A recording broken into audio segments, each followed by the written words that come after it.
August 26 வீரா serial வரக்கூடிய எபிசோட்ல என்ன நடக்க போகுது அப்படின்னு பார்க்கலாம். உங்களுக்கு இந்த வீடியோ பிடிச்சிருந்து அப்படின்னா மறக்காம இந்த சேனலை சப்ஸ்கிரைப் பண்ணிக்கோங்க. ஐயர் தாலியை எடுத்து எல்லாருக்கிட்டையுமே ஆசீர்வாதம் வாங்கிட்டு வாங்கன்னு சொல்லி கண்மணி கிட்ட கொடுக்குறாங்க. நல்ல நேரம் முடிய போகுதுன்னு அரவிந்தன் கையில் தாலியை எடுத்து கொடுக்குறாங்க.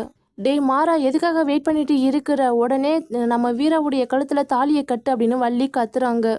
அதுக்கப்புறமா வீராவுடைய கழுத்துலையும் மாறன் தாலி கட்டி முடிச்சாடுறாங்க. மாப்பிள்ளை சார், கல்யாணம் எல்லாமே நல்லபடியாக நடந்து முடிஞ்சிருச்சு, நீங்கள் இப்போ கிளம்பலாம் அப்படின்னு மாறன் அரவிந்தை பார்த்து சொல்கிறாங்க.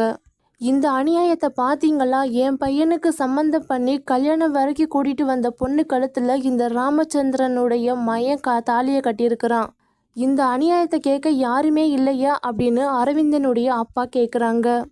கோவப்பட்ட ராமச்சந்திரன் மாறனை மணமேடையில் இருந்து தரன்னு இழுத்துட்டு வந்து அடி வெளுத்து வாங்குறாங்க. என் மருமையனை யாரும் அடிக்கக்கூடாதுன்னு குறுக்க பண்ண வள்ளியையும் கன்னத்தில் அரைஞ்சாடுறாங்க. தங்கச்சின்னு கூட பார்க்க மாட்டேன், உன்னை நான் கொன்னே போட்டுருவான். ஏற்கனவே அவங்க அண்ணனை கொலை பண்ணி அவங்க குடும்பத்தை நடுத்தரவுக்கு கொண்டுட்டு வந்துட்டான். இப்போ அந்த வீட்டோட பொண்ணு கழுத்தில் தாலியை கட்டியிருக்கிறான் இந்த குடிகார பையன் அப்படின்னு திட்டிகிட்டு இருக்கிறாங்க. நானும் வந்ததுல இருந்தே உன்னைய பார்த்துக்கிட்டு தான் இருக்கிறேன். ஆரம்பத்தில் இருந்தே நீ இந்த கல்யாண வேலை எல்லாமே இழுத்து போட்டு பார்க்கலையே எங்களுக்கு சந்தேகம்தான். இனியெல்லாம் ஒரு பையனா? நீ எல்லாம் ஒரு பெரிய மனுஷன் அப்படின்னு அரவிந்தன் குடும்பத்தில் இருக்கிற எல்லாருமே கேள்வி கேட்குறாங்க. ராமச்சந்திரனை திட்டின உடனே நம்ம மாறனுக்கு கோபம் வந்துட்டு, உங்களுக்கு அவ்வளோதான் மரியாதை, முதல்ல இங்கே இருந்து கிளம்புங்க அப்படின்னு சொல்கிறாங்க. அரவிந்தனுடைய சொந்த பந்தம் எல்லாருமே அங்கே இருந்து அவமானப்பட்டு போயிடுறாங்க. இந்த மாறன் வீராவை ஒன் சைடாக லவ் பண்ணிட்டு இருந்தான். மறுபடியும் ஏதாவது பிரச்சனை வந்துடக்கூடாதுன்னு தான் வீராவுக்கு அவசரமாக ஒரு மாப்பிள்ளையை பார்த்து கல்யாணம் பண்ணுறதுக்கு நான் ஏற்பாடு பண்ணேன் அப்படின்னு சொல்லிட்டு வர்றாங்க கண்மணி. குடும்பமாக சேர்ந்து தான் எங்கள் எல்லாரையுமே ஏமாத்திருக்கிறீங்க. தாலி கட்டிட்டா இவ உன்னோட மனைவி ஆயிடுவாளா? கண்மணி, என்னடி பேச்சு பேசிக்கிட்டு இருக்கிற? இப்படியெல்லாம் பேசாத அப்படின்னு வீராவுடைய அம்மா சொல்கிறாங்க. ஏம்மா, உனக்கு என்ன பைத்தியம் பிடிச்சிருக்குதா? இந்த தாலியை கலட்டி முதல்ல விட்டு வீசு வீரா. இந்த தாலியெல்லாம் நமக்கு வேண்டாம், நீ மறுபடியும் வேற ஒரு மாப்பிள்ளையை பார்த்து கல்யாணம் பண்ணிக்கலாம் அப்படின்னு கண்மணி சொல்கிறாங்க.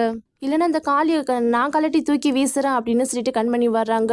இங்கே பாரு கண்மணி, நீ என் வீட்டுக்கு வாழ வந்த மருமகனை கூட பார்க்க மாட்டேன், உனக்கு அவ்வளோதான் மரியாதை. அந்த தாலி வேணுமா வேணாமான்னு வீரா தான் முடிவெடுக்கணும், யாருமே முடிவு சொல்லக்கூடாது அப்படின்னு வள்ளி சொல்லிடுறாங்க. உடனே வீராவுக்கு கோவம் வருது. ஏன் வள்ளியம்மா, நான் உங்களை வள்ளியம்மான்னு எங்கள் அம்மா ஸ்தானத்தில் தானே வச்சு பார்த்தேன். நீங்களே எனக்கு இப்படி ஒரு துரோகத்தை பண்ணிட்டீங்கல்ல. அதெல்லாம் ஒன்றும் இல்லை வீரா, என் மருமக உன்னைய அப்படி தாங்குவா, நீ ஒன்றும் கவலைப்படாத அப்படின்னு சொல்லிட்டு இருக்காங்க.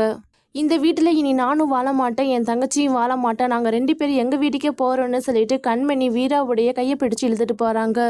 கொஞ்ச தூரம் போன உடனே கண்மணியுடைய கையை உதறி தள்ளி விடுறாங்க வீரா. என் கூட சேர்ந்து வாழணும்னு ஆசைப்பட்டு தானே என் கழுத்தில் தாலி கட்டுனேன், அப்போ நானும் உன் கூட சேர்ந்து வாழ்கிறது தானே அர்த்தம். நம்ம போக வேண்டாம் கண்மணி, நம்ம 2 பேருமே சேர்ந்து அந்த வீட்டிலையே வாழலாம். அந்த குடும்பம் எப்படி நிம்மதியாக இருக்குதுன்னு அதுக்கப்புறம் பார்த்துக்கலாம் அப்படின்னு 2 பேருமே சபதம் போட்டுட்டு மாறனுடைய வீட்டுக்குள்ளே நுழையிறாங்க.